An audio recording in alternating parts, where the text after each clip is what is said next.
নমস্কার সমস্ত শ্রোতা বন্ধুকে আমার প্রচেষ্টায় স্বাগত। আজ নিয়ে এসেছি মনোজ সেনের লেখা গল্প শিকার।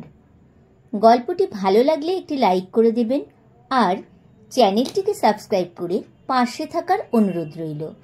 আপনারা পাশে থাকলে তবেই তো আমার প্রচেষ্টাকে সফলতার পথে এগিয়ে নিয়ে যেতে পারবো। শুরু করছি শিকার। আমি ঘরে ঢুকতেই বুঝতে পারলাম কিছু একটা হয়েছে।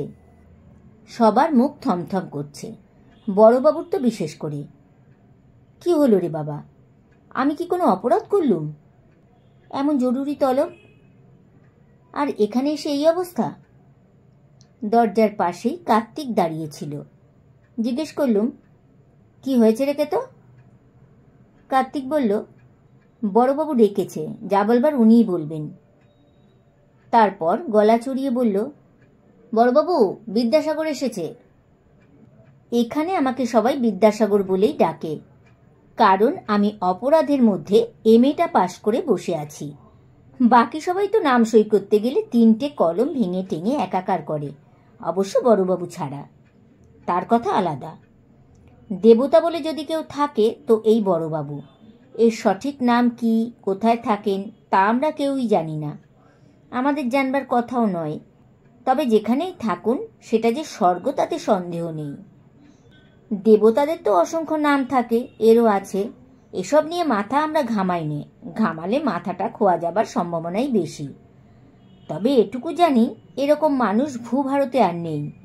আমাদের সবাইকে উনি কেবল জীবন দিয়েছেন বললে কম বলা হয়, বলা উচিত বাঁচার মতো করে বাঁচতে শিখিয়েছেন। এই তো আমি বিয়ে পাশ করে রাস্তা রাস্তায় ঘুরে বেড়াচ্ছিলুম। একটা কুলির কাজ পেলে বলতে যাই, তাও জুটছিল না। বিধবা মা আর ছোট বোনটাকে নিয়ে গোয়ালপাড়ের ভাড়া বাড়ির থেকে উৎখাত হয়ে ভাসতে ভাসতে শেষ পর্যন্ত রাসবিহারীর ফুটপাতে। চোখের সামনে তখন অনন্ত অন্ধকার। সংসারটা ভালো বাংলায় যাকে বলে ক্লেদাক্ত পঙ্কিলে ডুবে যাচ্ছে। তখন গিয়েছিলাম লেক গার্ডেন্স লেভেল ক্রসিংয়ে রেলে মাথা দিতে। এই কার্তিক আর দেবেন আমায় তুলে এনেছিল। বড়বাবু আশ্রয় দিয়েছিলেন। সে আজ বছর কয়েক আগেকার কথা। বোনের ভালো বিয়ে দিলুম, মা মারা গেলে ধুমধাম করে শ্রাদ্ধ করলুম। এখন ভাবছি সল্টলেকে একটা জমি কিনে বাড়ি করব। তাই বলছিলুম, বড়বাবু মানুষ নন, দেবতা, দেবতা। কার্তিকের গলা শুনে বড়বাবু ঘাড় ঘুরিয়ে আমার দিকে তাকালেন। বললেন, কে রে পুণ্যেন্দু, এদিকে আয়, খবর শুনেছিস? বড়বাবুর গলা শুনে বুঝলুম যে আমি কোনো দোষ করিনি। বাপ্পা, বাঁচলুম, যা ভয় পেয়েছিলুম। হাত কচলাতে কচলাতে বললুম, আগে না তো, কি খবর বড়বাবু? বড়বাবু ঘরের এক পাশে একটা গোল টেবিলের ওপাশে বসেছিলেন, বাকি সবাই দাঁড়িয়েছিল। ওর সামনে বসা। টেবিলের ওপর এক গ্লাস নিট হুইস্কি আর একটা বোতল রাখা ছিল। বড়বাবু এক চুমুকে খেয়ে বললেন, হায়দার মরে গেছে। হায়দার? আমরা যাকে গরিলা বলে ডাকতুম। সে কি? সে ছিল বড়বাবুর পার্সোনাল বডিগার্ড। আমি ক্ষীণকণ্ঠে জিজ্ঞেস করলুম, কি হয়েছিল? বদন ঘোষ রোডের একটা বাড়ির ছাদ থেকে কেউ ওকে ঠেলে রাস্তায় ফেলে দিয়েছিল। ঘাড় মোটকে মরে গেছে। আর ঠেলে ফেলাই বা বলি কি করে, ছুঁড়ে ফেলে দিয়েছিল। রাস্তার ঠিক মাঝখানে লাশ পড়েছিল। কি সর্বনাশ! ও ওখানে কি করছিল? পরে বলছি। আচ্ছা, তোমরা এবার এসো, আমি পুণ্যেন্দুর সঙ্গে কিছু কথা বলবো। বড়বাবুর আদেশ শুনে সবাই নিঃশব্দে ঘর থেকে বেরিয়ে গেল। দাঁড়িয়ে রইলুম শুধু আমি। বড়বাবু এক হাত তুলে চোখের কালো চশমাটা ঠিক করে নিলেন। উনি 24 ঘন্টা কালো চশমা পরে থাকেন। কেন কে জানে? শুনেছি ওর একটা চোখ নাকি পাথরের। হতেও পারে, সে খবরে আমাদের কি দরকার? বড়বাবু সম্পর্কে বেশি কৌতূহল একদম ভালো জিনিস নয়।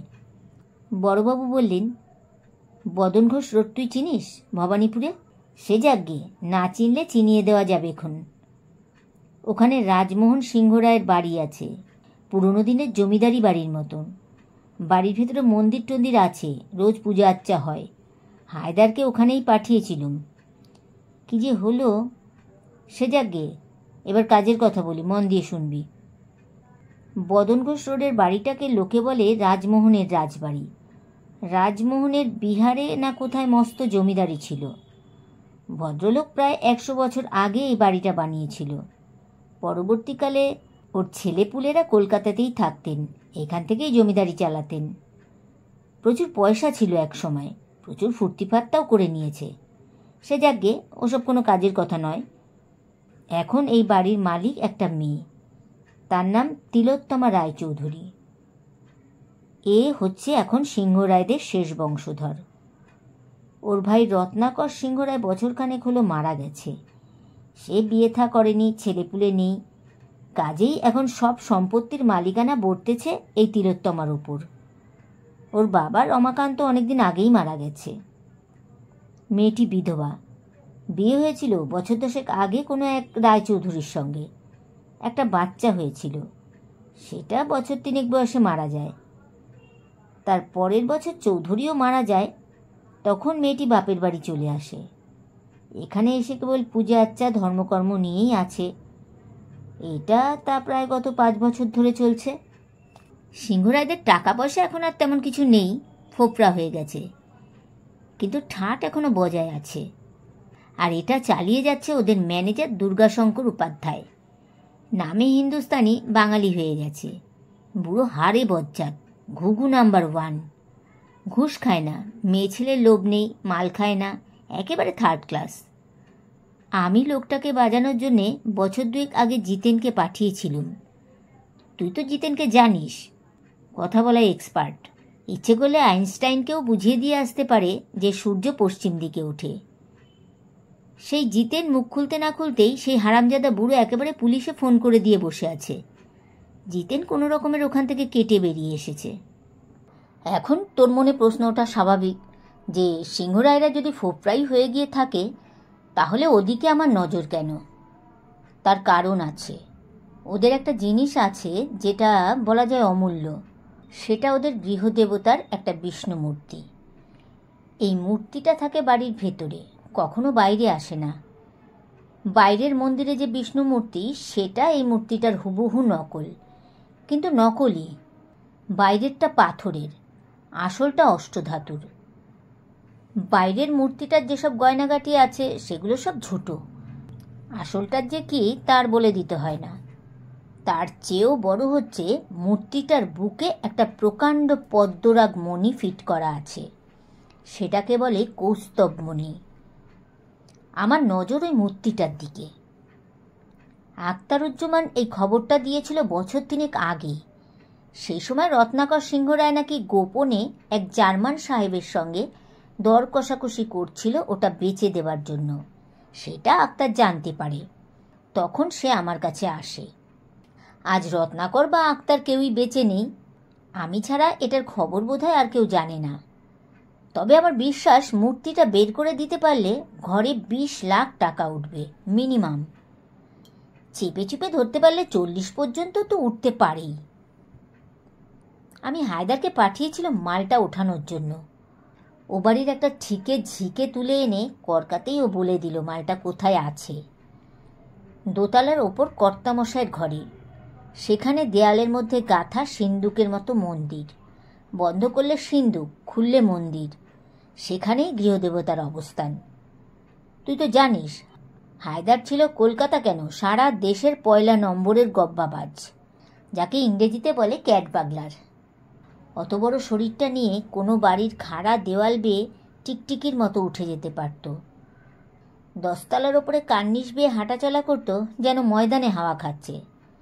তার পক্ষে দোতলার ওপরে একটা ঘরে ঢুকে ঘুমের ওষুধ স্প্রে করে একটা সিন্দুক ভেঙে মাল বের করে আনা কোনো ব্যাপারই ছিল না। অথচ কিসের থেকে কি হয়ে গেল। ও বাড়ির যে 3টে দারোয়ান আছে তাদের 7 দিনেই হায়দারকে কাবু করে। তার মানে অনেকগুলো লোক ওখানে হায়দারের জন্য অপেক্ষা করছিল। ও ঢুকতেই সবাই মিলে ওকে কবজা করে ছাদে নিয়ে গিয়ে ছুঁড়ে দেয়। কিন্তু প্রশ্ন হলো, লোকগুলো জানলো কি করে যে সেই দিনই হায়দার যাবে? আমি ভয়ে ভয়ে বললুম, ঠিকে ঝিটা। বড়বাবু হাত নেড়ে বললেন, না না, সেটাকে তো মেরে লেকের জলে ফেলে দিয়েছিলুম। ওসব সাক্ষী রাখতে আছে কখনো? খবর অন্য কেউ দিয়েছে। সে যাকগে, সে ব্যাপারে তোর মাথা ঘামানোর দরকার নেই। এখন তোকে কি করতে হবে বলি শোন। তানুক কাকে বলে জানিস? আমি মিনমিন করে বললাম, আগে সুন্দরী তরুণী বিধবা। হ্যাঁ, তোকে সেই তানুক পটাতে হবে। এই কর্মে তুই এক্সপার্ট।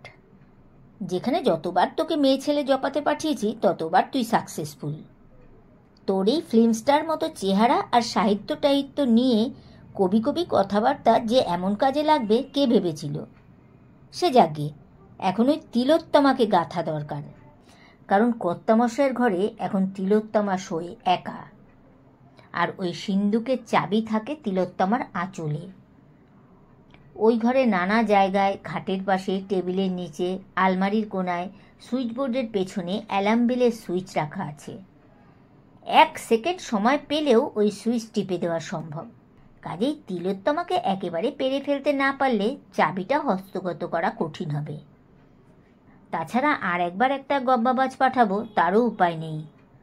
ওই শালা উপাধ্যায় সব কটা জানলার বাইরে বিচ্ছিরি গ্রিল লাগিয়েছে, আর এমনভাবে আলো লাগিয়েছে যে ওই ঘরের জানলা দুটোর ওপর গ্রিল ভাঙার কলম নিয়ে বসলে তাকে সবাই দেখতে পাবে।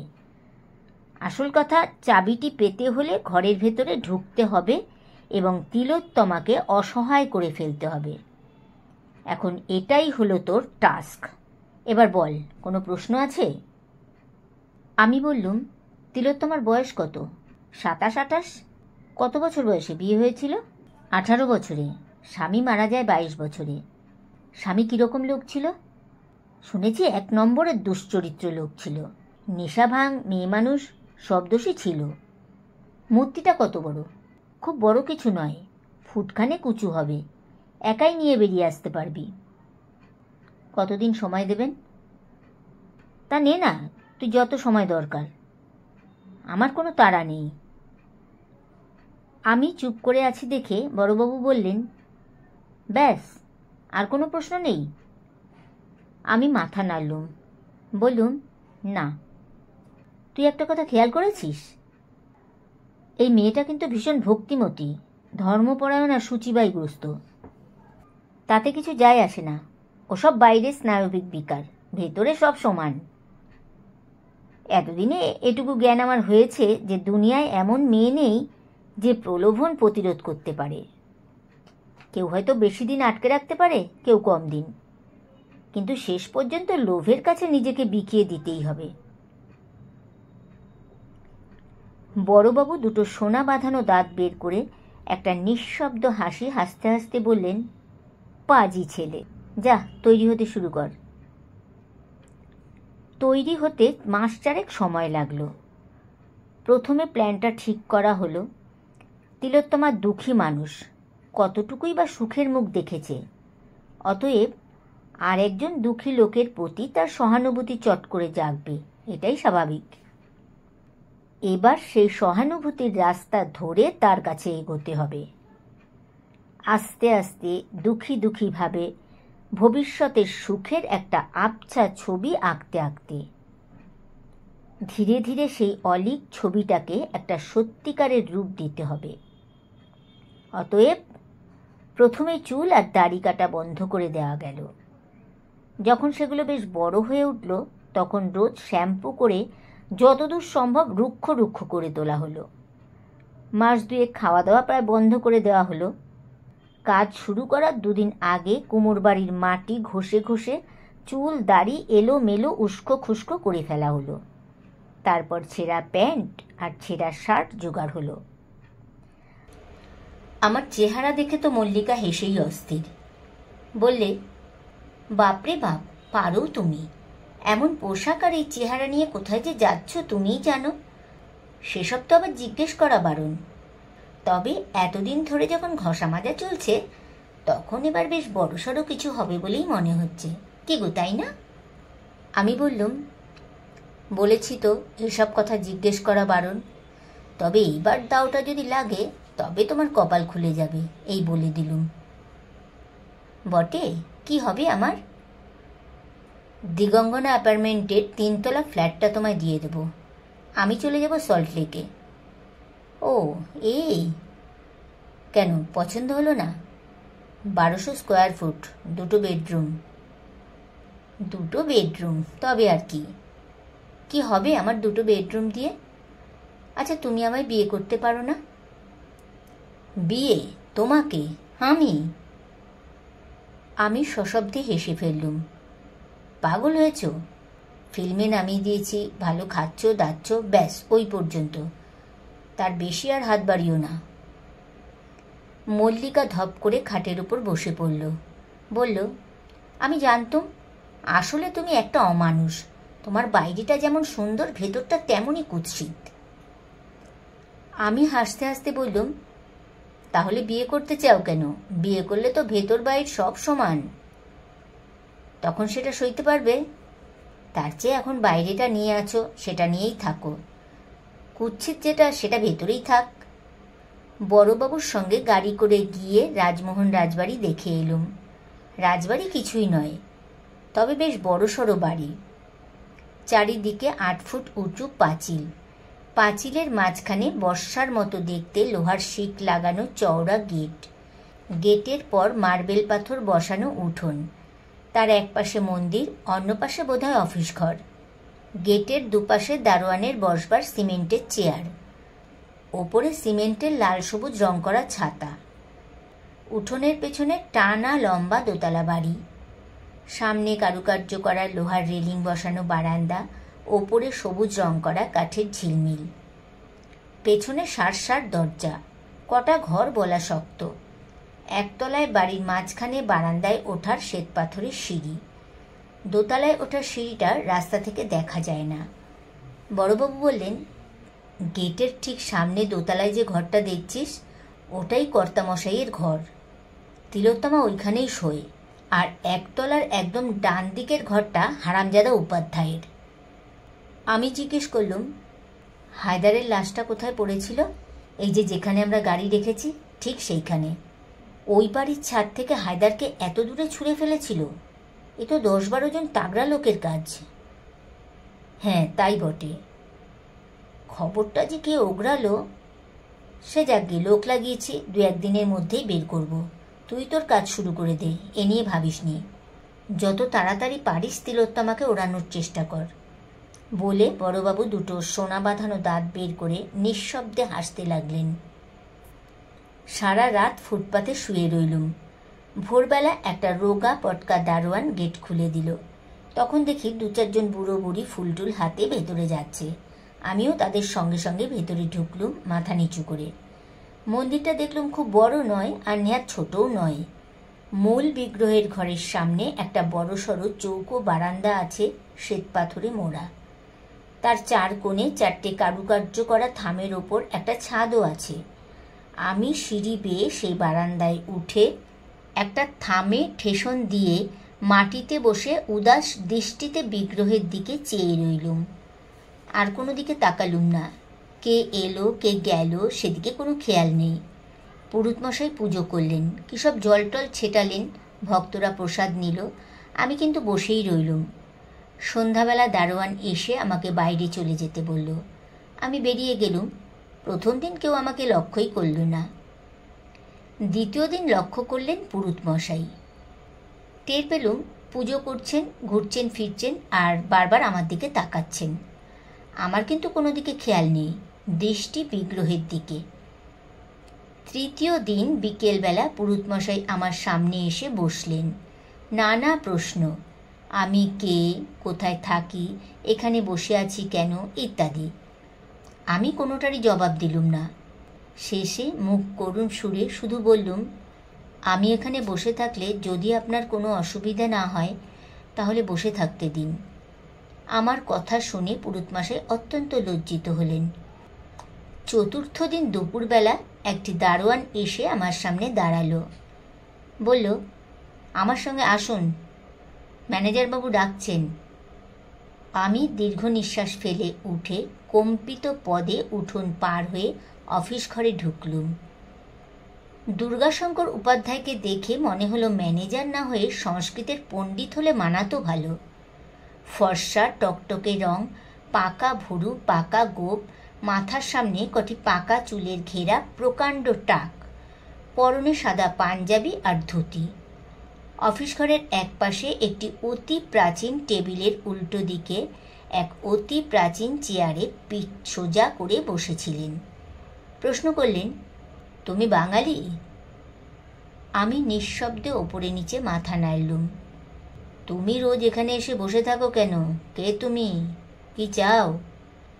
আমি ক্ষীণ কণ্ঠে বললুম, আমার নাম পূর্ণেন্দু ভট্টাচার্য। আমি এই পর্যন্ত বলে মাথা ঘুরে অজ্ঞান হয়ে মেঝের ওপর পড়ে গেলুম। আমি কম্পিত কণ্ঠে বললুম, আমি এসব খাবার খাবো? অফিস ঘরের একটা চেয়ারে আমি তখন বসে, চুলদারি তখনও ভিজে, আমার সামনে টেবিলের ওপর ভাত আর পঞ্চব্যঞ্জন। আমার সামনে দাঁড়িয়ে উপাধ্যায় আর কয়েকজন কর্মচারী। উপাধ্যায় বললেন, হ্যাঁ, সব খাবে। ডাক্তারবাবু বললেন 3-4 দিন নাকি তোমার খাওয়া হয়নি। আমি নিঃশব্দে কিছুক্ষণ কাঁদলুম। তারপর মাছ তরকারি সরিয়ে রেখে শুধু নুন দিয়ে খানিকটা ভাত খেয়ে উঠে পড়লুম। উপাধ্যায়ের দিকে তাকিয়ে বললুম, ধন্যবাদ, তবে ভবিষ্যতে দয়া করে এটা করবেন না। আমি এখানে খেতে আসি না, আসি শান্তির খোঁজে। যদি মনে করেন আমার মতো হতভাগার এখানে এলে কোনো অসুবিধে আছে, দারোয়ান বলে আমাকে বারণ করে দেবেন। বলে ক্লান্ত পায়ে আস্তে আস্তে ঘর থেকে বেরিয়ে গেলুম। উপাধ্যায় খুব একটা বিচলিত হয়েছেন বলে মনে হলো না। কঠিন কণ্ঠে বললেন, এখানেই শান্তি পাবে এরকম কথা তোমার মনে হলো কেন? আমি ঘুরে দাঁড়িয়ে বললুম, শান্তি পাবো কি পাবো না তা তো জানি না, তবে খুঁজতে দোষ কি? বহু জায়গায় তো খুঁজলুম, পাইনি তো। তবে হ্যাঁ, আপনাদের পুরুত মশাইয়ের সংস্কৃত উচ্চারণ বড় খারাপ, খুব কানে লাগে। বলে আবার ফিরে গিয়ে মন্দিরের বারান্দায় বসলুম। ডাক এলো সেদিন বিকেলবেলা। একটি কাজের মেয়ে এসে বলল, দিদিমণি তোমাকে ডাকছেন। বুঝলুম সময় হয়েছে নিকটে এবার। আমাকে যেখানে নিয়ে যাওয়া হলো সেটা মূল বাড়িটার একতলার একটা অফিস ঘর। মান্ধাতার আমলের মোটা মোটা ফার্নিচার দিয়ে সাজানো। এটাই ছিল কর্তামশাইদের পার্সোনাল অফিস। ঘরটার একপাশে একটা অতিকায় সেক্রেটারিয়ের টেবিল, তারই সামনে দাঁড়িয়ে ছিল তিলোত্তমা, আমার শিকার। পাশে উপাধ্যায়, আষাঢ়ের মতো গম্ভীর মুখে। শিকারটিকে দেখে বড়ই খুশি হওয়া গেল। হ্যাঁ, শিকার হয়তো এমনি সুন্দরী তো বটেই, কিন্তু কি ব্যক্তিত্ব! কেবল শুভ্র বসনে বা গায়ের রঙে নয়, তপক্লিষ্ট মুখ, ঘনকৃষ্ণ চোখ বা রক্তিম অধরষ্ট ঘিরে জলজল করছে একটা শান্ত, দৃঢ় এবং দুর্ভেদ্য জ্যোতি। দীর্ঘ শরীরে সামান্য মেদের ছোঁয়া লেগেছে, কিন্তু তাতে ক্ষতি হয়নি। এমন শিকার না হলে খেলায় আনন্দ কোথায়? বড়বাবুর অত হাসির কারণটা বুঝলুম। তার প্রিয় শিষ্য আমি ওই প্রস্তর কঠিন সৌন্দর্যটা ছিঁড়ে টুকরো টুকরো করছি, সে দৃশ্য কল্পনা করেই ওর অত পুলক হয়েছিল। তিলোত্তমা অনুচ্চ গম্ভীর গলায় প্রশ্ন করল, খাবার দেওয়া হয়েছিল, খাওনি কেন? আমি মাথা নিচু করে যথাসাধ্য ক্ষীণ কণ্ঠে বললুম, এসব খাবার আমার পক্ষে খাওয়া সম্ভব নয়। তিলোত্তমা একটু ইতস্তত করে বলল, তোমার নাম শুনলুম পূর্ণেন্দু ভট্টাচার্য, ব্রাহ্মণ। দেখে তো ভদ্র সন্তান বলে মনে হচ্ছে। পুরুত মশাইয়ের উচ্চারণের ভুল ধরেছ, তার মানে লেখাপড়াও কিছু জানো। কতদূর পড়াশোনা করেছ? আমি পূর্ববৎ বললুম, MA পাস করেছি ইকোনমিক্সে আর সংস্কৃততে। আমার কথা শুনে তিলোত্তমা বেশ কিছুক্ষণ চুপ করে রইল। বুঝলুম শকটা লেগেছে। তারপর বলল, তুমি মানে আপনি ইকোনমিক্সে MA পাস করে এমন পাগলের মতো চেহারা করে ঘুরে বেড়াচ্ছেন কেন? তার উপর 3 দিন খাননি, এখানেই বা এসে পড়ে থাকছেন কেন? আমি একটা খুব ম্লান হাসি হাসলুম। বললুম, আপনার প্রথম প্রশ্নের উত্তর, আমার পাগল হয়ে যেতে আর বেশি বাকি নেই। দ্বিতীয় প্রশ্নের উত্তর, আমি 7 দিন খাইনি। আর তৃতীয় প্রশ্নের উত্তর হচ্ছে, আমার মতো অভাগা বিশ্বস্রষ্টার মন্দিরে আসে একটু শান্তির জন্যে, অথচ যেখানেই যাই সেখানেই বড় গোলমাল, বড় ঠেলাঠেলি, বড় নোংরামি। এই একটা মন্দির যেখানে চেঁচামেচি নেই, দর কষাকষি নেই। তপবনের মতো এই জায়গাটা গম্ভীর, সংযত আর উদার, তাই এখানে আসি। চট করে চোখ তুলে দেখে নিলুম তিলোত্তমার মুখের রেখাগুলো নরম হয়ে এসেছে। হতেই হবে। আবার একটু চুপ করে থেকে বলল, কি হয়েছে আপনার? আমি আবার সেই পাণ্ডুর হাসিটি দিলুম। বললুম, আপনি সেসব শুনে কি করবেন? সারা জীবন সুখে আর প্রাচুর্যের মধ্যে কাটিয়েছেন, আর আমার কপালে রক্ষক এসে অলক্ষ্যে অচঞ্চলা হয়ে বসেছেন। এখন শুধু দিন গুনছি কবে তিনি মরণ ফাঁসটি টানবেন, সেদিন বাঁচব। মুক্তোর মতো দাঁত বের করে হাসল তিলোত্তমা। বলল, আপনি ভাবছেন আপনার চেয়ে দুঃখী আর এই পৃথিবীতে কেউ নেই, তাই না? আপনার এই ধারণা কিন্তু ভুল। আপনি বলুন আপনার কথা, আমি শুনব। তারপর অনেক অনুরোধ উপরোধ ইত্যাদির পর আমার জীবন কাহিনীটি বললুম। আহা, কি কাহিনী! হিন্দি সিনেমাওয়ালারা পেলে লুফে নিত। গল্পটা এরকম। আমার বাবা ছিলেন গরিব স্কুল টিচার, সংস্কৃতের সেকেন্ড পণ্ডিত। আমরা থাকতুম গড়পাড়ে, একটা ভাঙা বাড়ির একতলায় দুটো ঘর নিয়ে। 18 বছর বয়সে যখন উচ্চ মাধ্যমিক পরীক্ষা পাশ করলুম, তখন বাবা মারা গেলেন। বাড়িওয়ালা শ্রাদ্ধের পরদিন আমাদের ঘাড় ধরে বাড়ি থেকে বের করে দিলেন। এ পর্যন্ত সত্যি ঘটনা। তারপর আমি মা আর ছোট বোনকে নিয়ে গিয়ে উঠলুম মধ্য কলকাতার এক বস্তিতে। সারা দিন কখনো কুলিগিরি করে, কখনো ছোট ছোট মাল বিক্রি করে অতি কষ্টে সংসার চালাতে চালাতেও রাস্তার আলোয় পড়াশোনা করে বিয়ে পাশ করলুম। তখন একটা চাকরি পেলুম একটা ওষুধের দোকানে, কেরানির কাজ, অ্যাকাউন্টস ডিপার্টমেন্টে। 500 টাকা মাইনে। এত টাকা জীবনে কখনো দেখিনি। উত্তরপাড়ায় একটা 2 কামরার ঘর ভাড়া করে সেখানে সবাই মিলে উঠে গেলুম। মা জোর করে ধরে বিয়ে দিয়ে দিলেন। বউ অত্যন্ত গরিব ঘরের মেয়ে, বিধবার গলার কাটা, দেখতেও আহামরি কিছু নয়।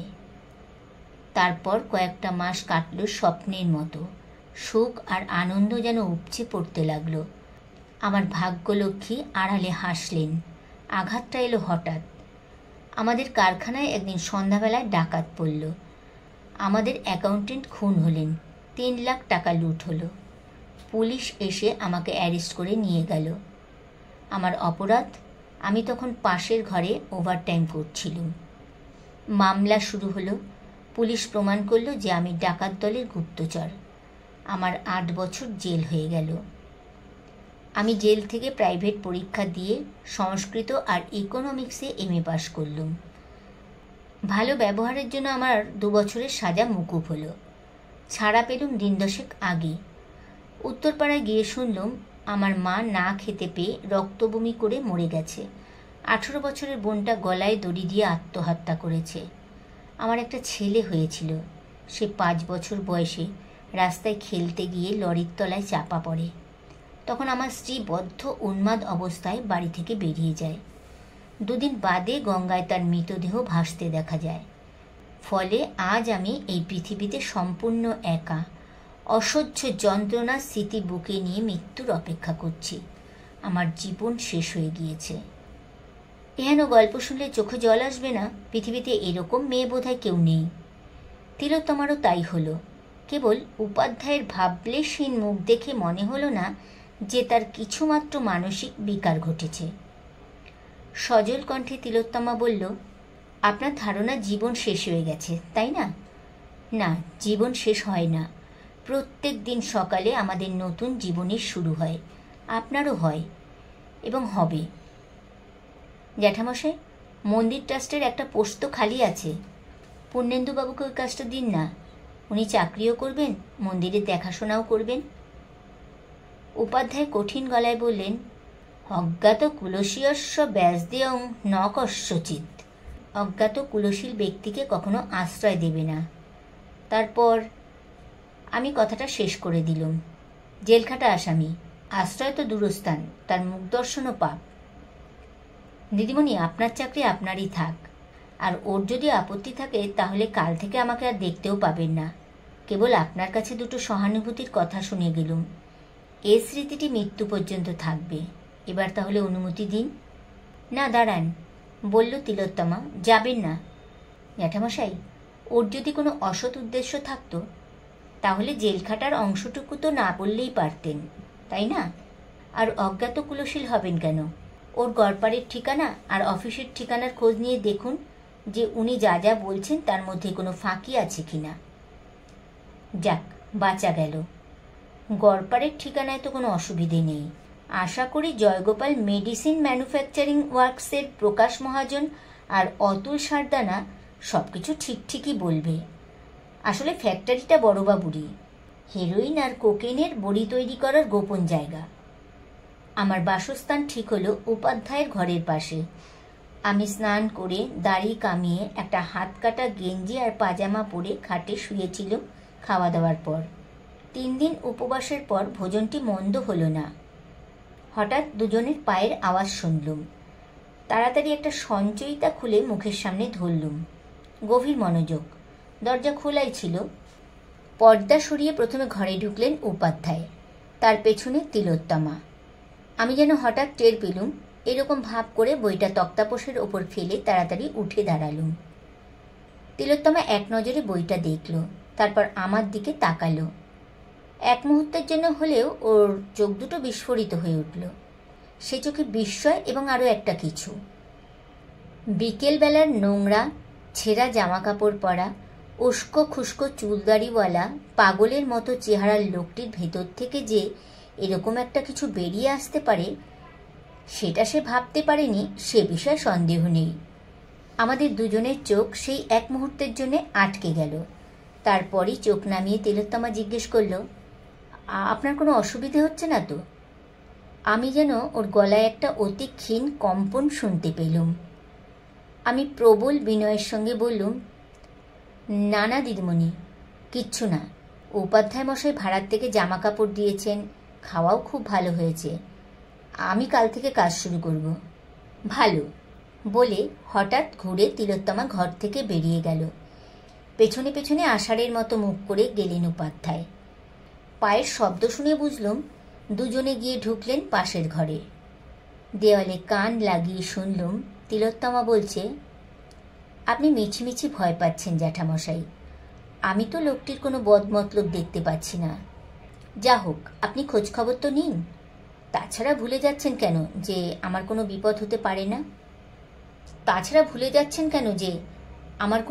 হতে পারে না? উপাধ্যায় বললেন, তোমার এই অদ্ভুত ধারণাটা আমি ভুলে যাবারই চেষ্টা করি মা। তিলোত্তমা হেসে উঠল। সেই হাসির শব্দ বুকে নিয়ে আমি খুশি খুশি মনে ঘুমোতে গেলুম। কেবল একটা কথা খচখচ করতে লাগলো, তিলোত্তমার কোনো ক্ষতি হতে পারে না কেন? এ কথার অর্থ কি? এরপর 2 দিন আমি শুধু অফিস আর ঘর, ঘর আর অফিস করলুম। দ্বিতীয় দিনে দেখি উপাধ্যায়ের মুখের মেঘ খানিকটা কেটেছে। সেদিন রাত্রে আবার পাশের ঘরে কথোপকথন শুনলুম।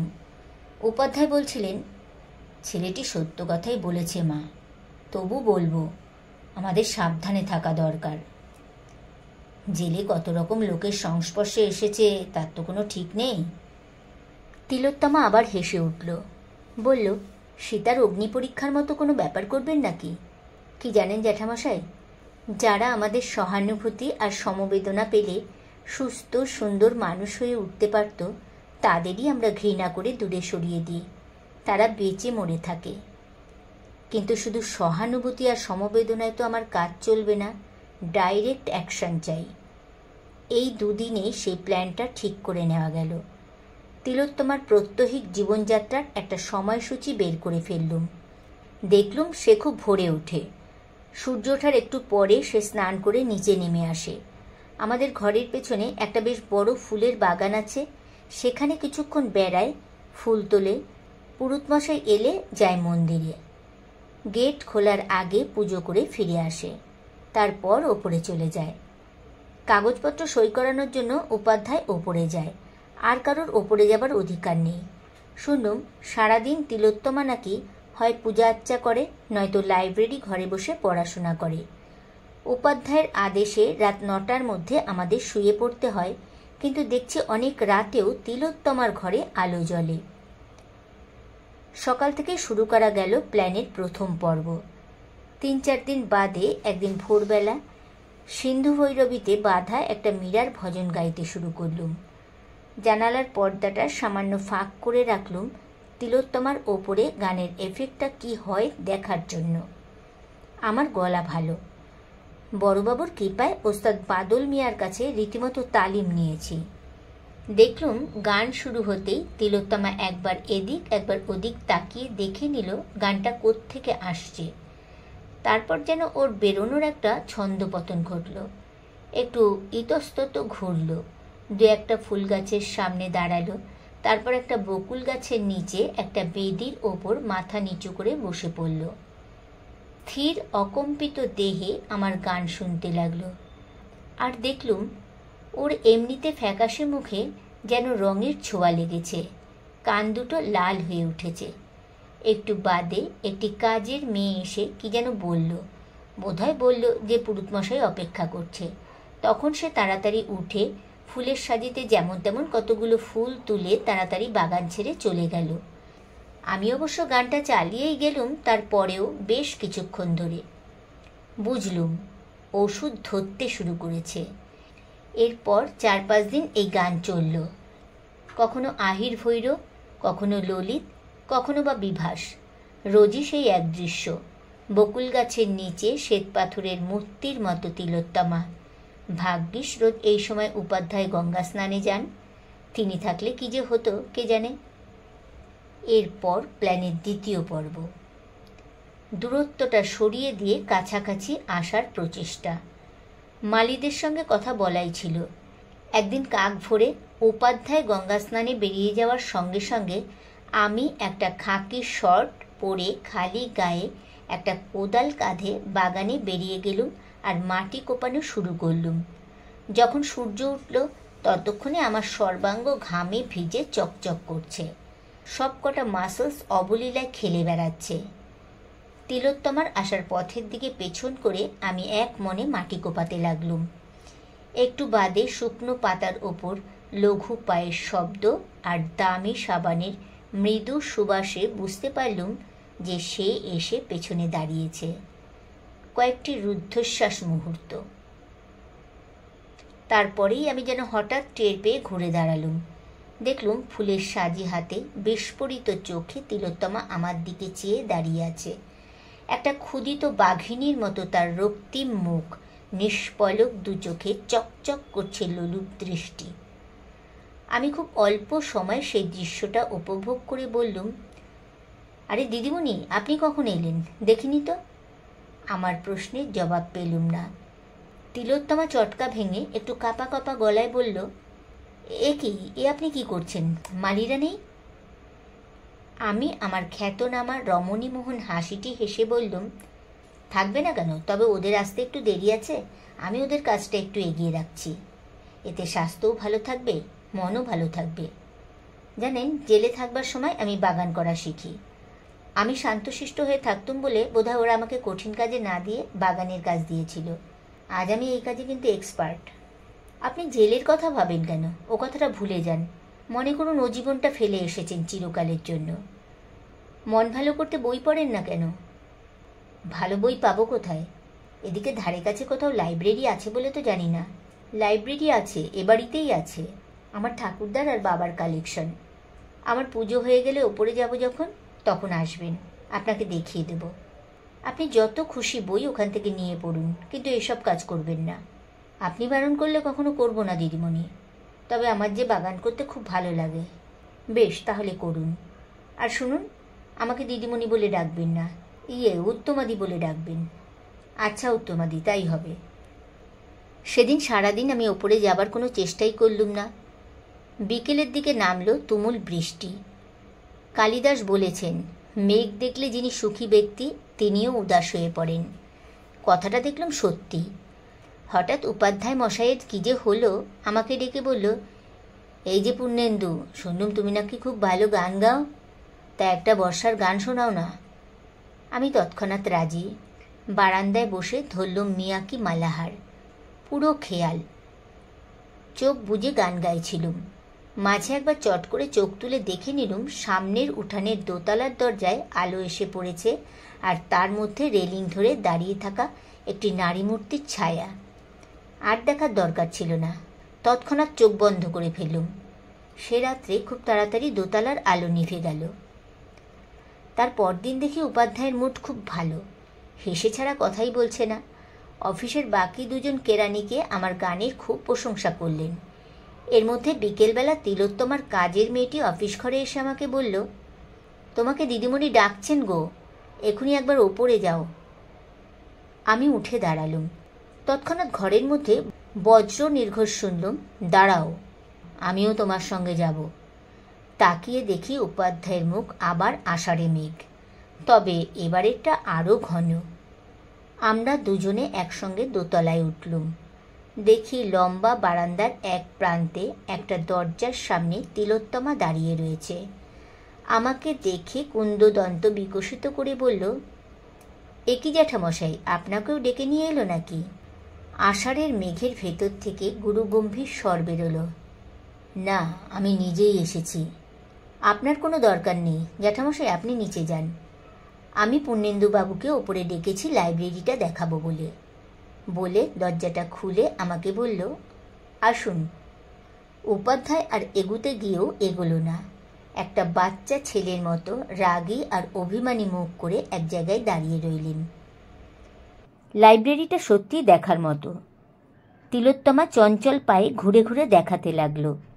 ওর গলার স্বরে কথা বলার স্বভাবসিদ্ধ গাম্ভীর্যের বদলে কোথায় যেন একটা চাপল্যের ছোঁয়া লাগলো। এমনকি একটা বই আলমারি থেকে নামিয়ে সেটা খুলে আমাকে, দেখুন দেখুন লেখাটা দেখুন বলে যখন ডাকলো, আমি ওর ঘাড়ের ওপর দিয়ে বইটা দেখার ছলে ঘনিষ্ঠ হয়ে কাছে এগিয়ে গেলেও সে সরে গেল না। আবার দেখলুম মুখে রক্তাভা, বুকের ঘন ঘন ওঠা পড়া। আমি বইটা হাতে নিয়ে বললুম, চমৎকার, এটা আমি নিই। তিলোত্তমা ঘাড় কাত করল, কিন্তু কোনো শব্দ করল না। আমি ঘর থেকে বেরিয়ে এলুম। দেখি উপাধ্যায় এক জায়গায় একভাবে দাঁড়িয়ে আছেন। উনি আমার হাতের বইটা আর চোখে দেখলেন। তারপর আমরা দুজনে একসঙ্গে নিচে নেমে গেলুম।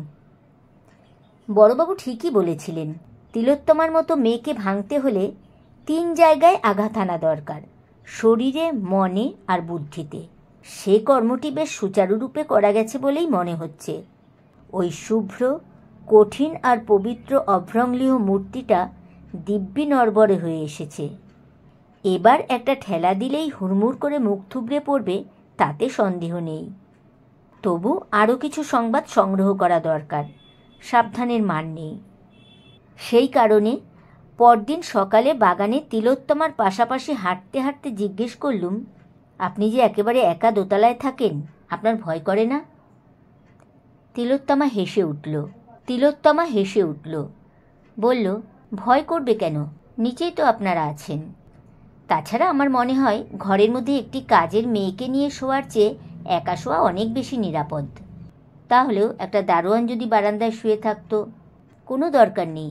তাছাড়া দোতলায় কেউ শুতে চায় না, ওদের নাকি ভয় করে। এবার আমার হাসির পালা। বললুম, খুব সাহস আপনার না? ছেলে মানুষের মতো মাথা ঝাঁকিয়ে তিলোত্তমা বললে, খুব, বলে এমনভাবে হাত নাড়ল যে সেই হাত আমার নগ্ন বুকের ওপর দিয়ে যেন ওর অজান্তেই বুলিয়ে গেল। এরপর প্রায় 1 মাস ধরে চলল আমার গান, সকালে একসঙ্গে বাগানে বেড়ানো, লাইব্রেরির বই এনে পড়া। আমি দোতলায় যাই বিকেলবেলা, যখন অনেক সময়ই তিলোত্তমা সেখানে থাকে না। ধীরে ধীরে উপাধ্যায়ের মুখের মেঘ আবার কেটে যেতে লাগল। কারণ বাহ্যত তিলোত্তমা আর আমার মধ্যে প্রভুভৃত্যের সম্পর্ক আর সেই রকম দূরত্বই তিনি দেখতে লাগলেন। অথচ তার চোখের আড়ালে আমাদের ঘনিষ্ঠতা যে বেড়েই যাচ্ছে, সে কথা তিনি বুঝতেই পারলেন না। আমি ইতিমধ্যে তিলোত্তমার ছোটবেলা থেকে বিয়ের আগের প্রায় সব ঘটনাই শুনে ফেলেছি। তার পরের কোনো ঘটনা শুনিনি ঠিকই, কিন্তু এইটুকু শুনেছি যে সে অংশটা নিষ্ঠুর দুঃখের। 2টি দুঃখী হৃদয় কাছাকাছি এসেছে। মাঝে মাঝে এই দুঃখেরও যে শেষ হতে পারে, ভবিষ্যতে যে সুখ থাকতে পারে, এহেন আভাস ইঙ্গিত দেওয়া হয়েছে। এমনকি আমাকে পুনরায় বিবাহ করতে অনুরোধ করা হয়েছে এবং যে আমাকে বিয়ে করবে সে যে একটি অত্যন্ত ভাগ্যবতী মেয়ে সে কথাও বলা হয়েছে। অবশেষে একদিন সকালে বাগানে বেড়ানোর সময় বললুম, আপনি কেবল আমাকে বলেন কেন? আপনারই কি জীবন শেষ হয়ে গেছে? কেন আপনি এই দুঃখের বোঝা বয়ে বেড়াবেন? কেন আপনি নতুন করে জীবন শুরু করছেন না? তিলোত্তমা ফিকে হাসল, বলল, দূর, আমি তো বুড়ি হয়ে গেছি। উত্তমাদি, আপনি বুড়ি? হায় ভগবান, আপনি আমার চেয়ে অনেক ছোট, কিন্তু কই, আমি তো নিজেকে বুড়ো বলে ভাবি না। আপনাকে যখনই দেখি কি মনে হয় জানেন? কাহারে হেরিলাম, সে কি স্বপ্ন, সে কি মায়া, এ কি অনন্ত সুন্দর কায়া? আমার যদি সামর্থ্য থাকতো, এই সম্পত্তি আর বৈধব্যের জাতাকল থেকে আমি আপনাকে জোর করে তুলে নিয়ে যেতুম বাইরের আলোয় মুক্তিতে। তিলোত্তমার মুখটা কেমন যেন হয়ে গেল। চাপা গলায় বলল, কে বলেছে তোমার সামর্থ্য নেই? বলেই হঠাৎ দ্রুত চঞ্চল পায়ে মন্দিরের দিকে চলে গেল। সে রাত্রে তুমুল বৃষ্টি নামল। ঘন ঘন বাজ পড়ার শব্দে চারিদিক যেন কেঁপে উঠতে লাগলো। আমরা তাড়াতাড়ি খেয়ে নিলুম, তাড়াতাড়ি শুয়েও পড়লুম। একটু বাদে দেয়ালে কান লাগিয়ে শুনি উপাধ্যায় মশাইয়ের প্রবল নাক ডাকা শুরু হয়ে গেছে। বুঝলুম আর দেরি করা ঠিক নয়, আজই রজনীতে হয়েছে সময়। তৈরি হতে বেশিক্ষণ লাগলো না। পাজামার তলায় এক পায়ের সঙ্গে ইলেকট্রিক ব্যান্ড দিয়ে বেঁধে নিলুম একটা লিকলিকে ছুরি, স্টিলেটো। অন্য পায়ে বাঁধলুম একটা ক্লিপ ড্যাগার। কোন হাতে কখন কোনটা লাগে বলা তো যায় না। পাঞ্জাবির এক পকেটে নিলুম একটা মুখ বাঁধার স্টিকিং প্লাস্টার আর বড় একখণ্ড কাপড়। অন্য পকেটে রইল হাত দেড়েক লম্বা সরু একটা নাইলনের দড়ি। তারপর লাইব্রেরি থেকে আনা যে বইটা তখন পড়ছিলুম সেটা হাতে নিয়ে ওপরে রওনা হলুম। একটা ব্যাপারে অত্যন্ত নিশ্চিন্ত ছিলুম যে আমার আজকের এই নৈশ অভিসারের কথা কারুর পক্ষে জানা সম্ভব নয়। দোতলায় উঠে দেখি তিলোত্তমার ঘরে তখনও আলো জ্বলছে, দরজা বন্ধ। ভালোই হলো। আমি পা টিপে টিপে ওর ঘরটা পার হয়ে লাইব্রেরি ঘরের দরজাটা ইচ্ছে করে একটু শব্দ করে খুলে ভেতরে ঢুকলুম আর আলোটা জ্বালিয়ে দিলুম। তার একটু পরেই তিলোত্তমার ঘরের দরজা খোলার শব্দ পেলুম। তৎক্ষণাৎ আমি পেছন ফিরে বইটা আলমারিতে রাখতে ব্যস্ত হয়ে পড়লুম। তার প্রায় সঙ্গে সঙ্গে তিলোত্তমা দরজায় এসে দাঁড়ালো। আমাকে দেখে কম্পিত গলায় বলল, এ কি তুমি, মানে আপনি এত রাতে? আমি নতমস্তকে বললুম, বইটা রাখতে এসেছিলুম উত্তমাদি, আমি কাল ভোরে এ বাড়ি থেকে চলে যাচ্ছি। তিলোত্তমা দুপা ভেতরে ঢুকে এলো, বলল, সে কি, কেন? আমি ভীষণ পাপ করেছি উত্তমাদি। যিনি আমাকে মৃত্যুর মুখ থেকে তুলে এনেছেন, আশ্রয় দিয়েছেন, সমবেদনা আর সহানুভূতি দিয়ে আমার দুঃখ মেটাবার চেষ্টা করেছেন, আমি তার সম্পর্কে কুচিন্তা করেছি। এ বাড়িতে তার পর আর আমার থাকার অধিকার নেই, নরকেও স্থান হবে না আমার। তিলোত্তমা আরও দুপা এগিয়ে এসে আমার বুকের সামনে এসে দাঁড়ালো। মৃদু হেসে বলল, কুচিন্তা করেছ আমার সম্পর্কে? বলো না কি চিন্তা করেছ, বলো না। না উত্তমাদি, আমি সে বলতে পারবো না। উত্তমাদি নয়, বলো তিলোত্তমা। আমি তৎক্ষণাৎ প্রবল আলিঙ্গনে ওকে জড়িয়ে ধরে বলতে লাগলুম, তিলোত্তমা, তিলোত্তমা। কিন্তু আমার মনে তখন একটা সমস্যা। এই অবস্থায় আমি এক্ষুনি তিলোত্তমাকে খুন করে ফেলতে পারি, একটা শব্দ করারও সুযোগ পাবে না। তারপর চাবিটা হস্তগত করা কোনো ব্যাপারই নয়। সেটাই করব, না আগে এমন সুন্দরী মেয়েটাকে উপভোগ করে নিব, তারপর মারব? নাকি হাত পা মুখ বেঁধে ফেলে রেখে যাব, যাতে সকালে এসে সবাই এই অবস্থায় ওকে দেখতে পায়? তখন মজাটা আরও জমবে। মনে হলো শেষ প্রস্তাবটাই সবচেয়ে ভালো। সবাই দেখুক পবিত্রতার কি হাল হতে পারে। তখন আমি দুহাতে ওকে কোলে তুলে নিয়ে শোবার ঘরের দিকে রওনা দিলুম। তিলোত্তমা আমার হাতের ওপর নববধূর মতো থরথর করে কাঁপতে লাগলো আর বিড়বিড় করে কী সব যেন বলতে লাগলো। ওসব আমি আজকাল আর শুনি না। সব মেয়েই দেখেছি এরকম সময় একই কথা বলে। ওকে নিয়ে শোবার ঘরে এসে খাটের সামনে ওকে দাঁড় করিয়ে দিলুম। প্রথমেই শুইয়ে দিলে ব্যাপারটা রসিয়ে রসিয়ে খেলানো যাবে না। তারপর ওর বুকের আঁচলটা নামিয়ে দিয়ে একটা মুগ্ধ মুখভঙ্গি করে বললুম, তিলোত্তমা, তুমি সত্যিই তিলোত্তমা। এরকম একটা বোকা বোকা কথা শুনেও তিলোত্তমা রেগে গেল না, বরং লজ্জারুণ মুখ তুলে আধ বোঝা চোখে বলল, দরজাটা বন্ধ করে দাও প্লিজ। বলে দরজার দিকে তাকিয়েই একটা আর্তনাদ করে উঠে তাড়াতাড়ি আঁচলটা বুকে তুলে নিল। আমার প্রথমেই মনে হলো বন্দুক হাতে উপাধ্যায় দরজায় এসে দাঁড়িয়েছেন। আমি একটু সামনে ঝুঁকে, যাতে চট করে পা থেকে একটা ছুরি খুলে নিতে পারি, দরজার দিকে ঘুরে দাঁড়ালুম। হরি হরি, কোথায় উপাধ্যায়? দেখি বছর তিনেকের একটা ফর্সা গোলগাল মেয়ে ঘরে ঢুকছে। মেয়েটির নিষ্পাপ মুখ, এক মাথা কোকড়া কোকড়া চুল, বড় বড় কালো চোখ, আর পরনে একটা কুটোও নেই। এ আবার কে রে বাবা? কার মেয়ে? আমি সহাস্যে তিলোত্তমার দিকে চেয়ে বললুম, এ কে? তিলোত্তমা কিন্তু হাসল না, নিষ্পলক বিস্ফোরিত চোখে মেয়েটির দিকে চেয়ে বলল, ও শিখা। শিখা আবার কে? ওর নাম হওয়া উচিত ছিল ঝামেলা। দেখি ওকে এখন তাড়ানো যায় কি না। এই ভেবে আমি বাচ্চাটির কাছে গিয়ে নিচু হয়ে ওর মুখের কাছে মুখ এনে বললুম, খুকি, এই বৃত্তির মধ্যে নাংটু হয়ে ঘুরতে নেই, যাও তো মা, ঘরে যাও। বলতেই মেয়েটি হঠাৎ হাত বাড়িয়ে আমার চুলের মুঠি ধরে আমাকে পাশের দেওয়ালে আছড়ে ফেলল। ব্যাপারটা এমন আচম্বিত হলো যে আমার মুখ থেকে একটা শব্দও বেরোলো না। আমার মাথা ঝনঝন করে উঠল। আমি স্তম্ভিত বিস্ময়ে অনড় হয়ে পড়ে রইলুম। তখন শুনতে পেলুম তিলোত্তমার চাপা গলার হাহাকার, তুই কেন এলি? আজ কেন এলি? তোর বাবা যখন আমার গলা টিপে মারতে গিয়েছিল তখন আমি মনে মনে তোকে ডেকেছিলাম, তুই এসেছিলি। গুন্ডাগুলো যখন আমায় ধরতে এসেছিল তুই এসেছিলি। ওই দৈত্যটা যখন এসেছিল তখনও এসেছিলি। কিন্তু আজ কেন? ও তো আমার কোনো ক্ষতি করতে আসেনি, ও তো আমার কোনো অনিষ্ট করতে চায় না। তবে কেন? তোর জন্যে কি আমি একটু সুখের মুখও দেখতে পাবো না? মেয়েটি তার নিষ্পাপ বড় বড় চোখে তিলোত্তমার কথা শুনল, একটি শব্দও করল না। তারপর হঠাৎ আমার দিকে এগিয়ে এসে আমার একটা ঠ্যাং ধরে অবলীলাক্রমে আমার বিশাল শরীরটা টানতে টানতে তিলোত্তমার পায়ের কাছে ফেলে দিল। বিনা বাক্য ব্যয়ে আমার পাজামার দুটো পা আমার হাঁটুর ওপর তুলে দিল। ছুরি দুটো বেরিয়ে পড়ল। এইবার তিলোত্তমার দ্বিতীয়বার আর্তনাদ করার পালা।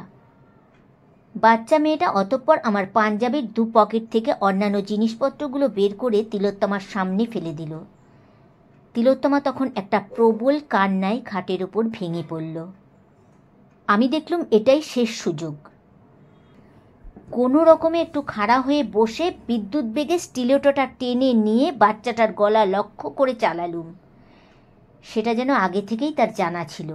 সে চট করে আমার কবজিটা ধরে এমন একটা মোচড় দিল যে আমি অসহ্য যন্ত্রণায় খাড়া হয়ে উঠলুম। কি কষ্টে যে চিৎকার আটকালুম সে শুধু আমিই জানি। কেবল আমার গলা থেকে একটা বিকৃত আওয়াজ বেরোলো, এটা কে তিলোত্তমা, এটা কে? ততক্ষণে বাচ্চাটা আমাকে দরজার দিকে টানতে টানতে নিয়ে যাচ্ছে। তারই মধ্যে শুনতে পেলুম আমার প্রশ্নের উত্তর, ও আমার মেয়ে শিখা, তিলোত্তমার মেয়ে। সে কোথায় ছিল এতদিন? আমার চিন্তা সব জট পাকিয়ে যাচ্ছে। আমার নাক মুখ দিয়ে যেন আগুন বেরোচ্ছে। আমাকে কোথায় নিয়ে যাচ্ছে? দরজার সামনে দাঁড় করালো। বাইরে বিদ্যুৎ চমকাচ্ছে। আমার সর্বাঙ্গে অসহ্য যন্ত্রণা।